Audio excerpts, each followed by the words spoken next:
എല്ലാ കൂട്ടുകാർക്കും പുതിയൊരു വീഡിയോയിലേക്ക് സ്വാഗതം. നമ്മൾ കേറ്ററ്റിൻ്റെ സൈക്കോളജിയുമായിട്ട് ബന്ധപ്പെട്ട് പ്രീവിയസ് ആയിട്ടുള്ള പ്രധാനപ്പെട്ട ക്വസ്റ്റ്യൻസ് ആണ് മോക്ക് ടെസ്റ്റ് ചെയ്തുകൊണ്ടിരിക്കുന്നത്. അപ്പോൾ നമുക്ക് ഇന്നത്തെ മോക്ക് ടെസ്റ്റിലേക്ക് പോവാം. ഇന്ന് നമ്മൾ 10 ക്വസ്റ്റ്യൻ ആണ്. അപ്പോൾ എപ്പോഴത്തെ പോലെ തന്നെ നിങ്ങൾ ചെയ്തിട്ട് മാർക്ക് കമൻറ്റ് ചെയ്യാൻ വേണ്ടിയിട്ട് മറക്കല്ലേ.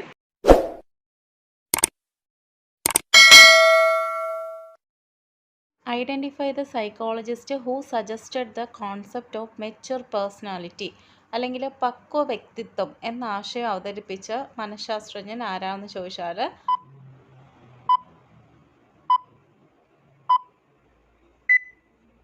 ആൽപോർട്ടാണ്, ഓപ്ഷൻ സി. അടുത്ത ചോദ്യം, താഴെ പറയുന്നതിൽ സോഷ്യൽ കൺസ്ട്രക്റ്റീവ്സോ അല്ലെങ്കിൽ സാമൂഹ്യ ജ്ഞാന നിർമ്മിതിയുമായിട്ട് ബന്ധപ്പെട്ട ആശയങ്ങൾ കണ്ടെത്താനാണ്.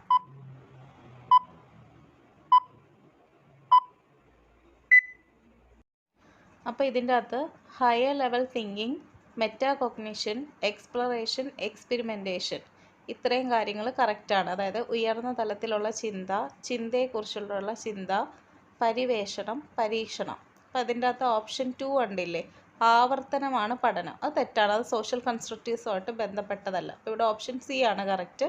ഒന്നാമത്തെയും മൂന്നാമത്തെയും നാലാമത്തെയും ഓപ്ഷൻ കറക്റ്റാണ്. അടുത്ത ചോദ്യം, which of the following is not a learning problem with dysgraphia.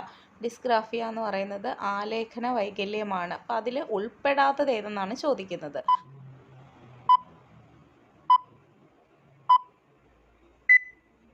ഇപ്പോൾ ഡിസ്ഗ്രാഫിയ എന്ന് പറയുന്നത് റൈറ്റിങ്ങുമായിട്ട് ബന്ധപ്പെട്ടതാണ്. അപ്പോൾ അതുമായി ബന്ധപ്പെട്ട 2 ഓപ്ഷൻ പറയുന്നുണ്ട്, എയും ബിയും അല്ലേ. എഴുതുമ്പോൾ വാക്കുകൾ പരസ്പരം മാറിപ്പോകുന്നു, ചില വാക്കുകൾ എഴുതുമ്പോൾ വിട്ടുപോകുന്നു. രണ്ടും എഴുതുന്നതുമായിട്ട് ബന്ധപ്പെട്ടതാണ്.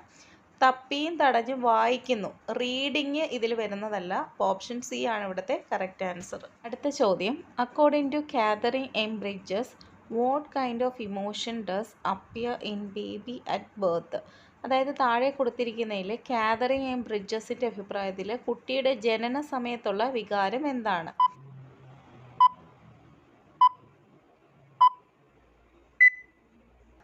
അപ്പോൾ ആ ഒരു ചാർട്ട് പഠിച്ചവർക്കറിയാം, ജനന സമയത്ത് കുട്ടിയുടെ വികാരം എന്ന് പറയുന്നത് എക്സൈറ്റ്മെൻ്റ് ആണ് അല്ലേ, സന്ത്രാസം എന്ന് പറയും. ഓപ്ഷൻ ബി ആണ് ഇവിടെ കറക്റ്റ് ആൻസർ. അടുത്ത ചോദ്യം, താഴെ കൊടുത്തിരിക്കുന്ന ബന്ധങ്ങളിൽ അസാമാന്യ ശിശുക്കൾ അല്ലെങ്കിൽ എക്സെപ്ഷണൽ ചിൽഡ്രനെ കുറിച്ചിട്ടുള്ള തെറ്റായിട്ടുള്ള ജോഡിയാണ് തിരഞ്ഞെടുക്കേണ്ടത്.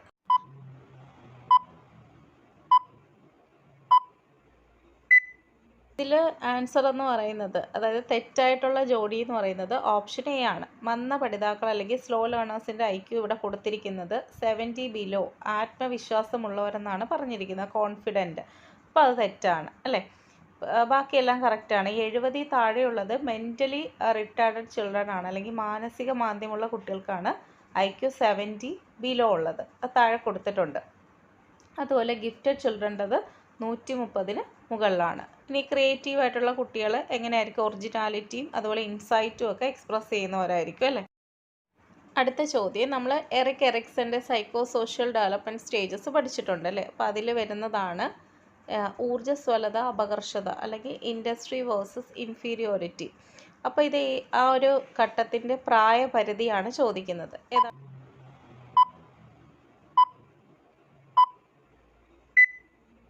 6 to 12 ഇയേഴ്സ് ആണ്, ഓപ്ഷൻ സി.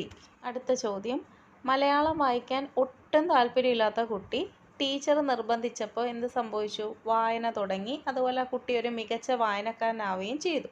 അപ്പോൾ ഇത് ഏത് തരം മോട്ടിവേഷനാണ്?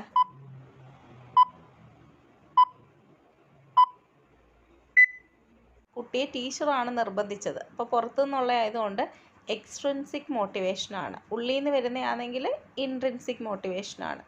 അടുത്ത ചോദ്യം എന്ന് പറയുന്നത്, ടീച്ചർ ക്ലാസ്സിൽ കുട്ടികളെ ഗ്രൂപ്പായിട്ട് തിരിച്ചിട്ട് ഓരോ ഗ്രൂപ്പിനും ഒരു ആക്ടിവിറ്റി കൊടുക്കുകയാണ്. ആക്ടിവിറ്റി ഇതാണ്, ഒരു കവിത കൊടുത്തിട്ട് അതിന് ഈണം കൊടുക്കണം അല്ലെങ്കിൽ ട്യൂൺ ചെയ്യണം.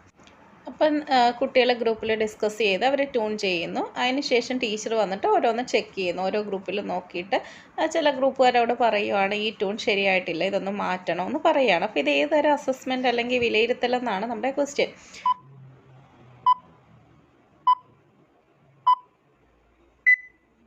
നമ്മൾ ക്ലാസ് നടക്കുന്ന സമയത്ത് തന്നെ ടീച്ചർ ഇതുപോലെ ആക്ടിവിറ്റിയും ഗ്രൂപ്പ് പ്രവർത്തനമൊക്കെ കൊടുക്കുക എന്ന് പറയുന്നത് എന്താണ്? പഠനത്തിനായിട്ടുള്ള വിലയിരുത്തൽ അല്ലെങ്കിൽ അസസ്മെൻറ്റ് ഫോർ ലേണിംഗ് ആണ് ഓപ്ഷൻ ബി. സ്വയം വിലയിരുത്തുവാണെങ്കിലോ കുട്ടി, അത് അസസ്മെൻറ്റ് ആസ് ലേണിംഗ് ആണ്. ഇനി എക്സാം ആണെന്നുണ്ടെങ്കിലാണ് അസസ്മെൻറ്റ് ഓഫ് ലേണിംഗ് വരുന്നത്. ഓക്കെ, അടുത്ത ചോദ്യം. Jyothish was unable to answer most of the questions in the maths examination. He was of the opinion that the questions most of them were out of syllabus. Which defence mechanism is used by Jyothish here? അതായത് ജ്യോതിഷിന് maths പരീക്ഷയിലെ കൂടുതൽ ചോദ്യങ്ങൾക്ക് അവൻ ഉത്തരം എഴുതിയില്ല. അപ്പോൾ അവൻ എന്താ പറഞ്ഞത്? ചോദ്യങ്ങളിലെ ഭൂരിഭാഗവും ഔട്ട് ഓഫ് സിലബസ് ആയിരുന്നു, അല്ലെങ്കിൽ സിലബസിന് പുറത്തുള്ളതായിരുന്നു. ഇവിടെ ഏത് സമായോജന ക്രിയാതന്ത്രമാണ് ജ്യോതിഷ് ഉപയോഗിച്ചിരിക്കുന്നത്?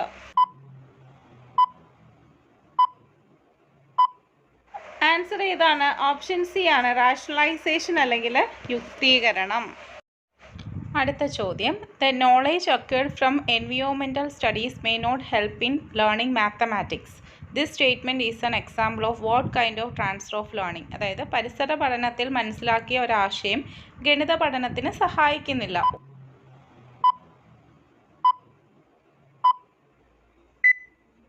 ഒന്നിൽ നിന്ന് നമ്മൾ പഠിച്ച കാര്യം മറ്റൊന്നിന് സഹായിക്കുന്നില്ല എന്നുണ്ടെങ്കിൽ അവിടെ എന്താ നടക്കുന്നത്? സീറോ ട്രാൻസ്ഫർ ആണ്, അല്ലെങ്കിൽ ശൂന്യ സംക്രമണമാണ് നടക്കുന്നത്. ഓപ്ഷൻ എ ആണ് കറക്റ്റ് ആൻസർ.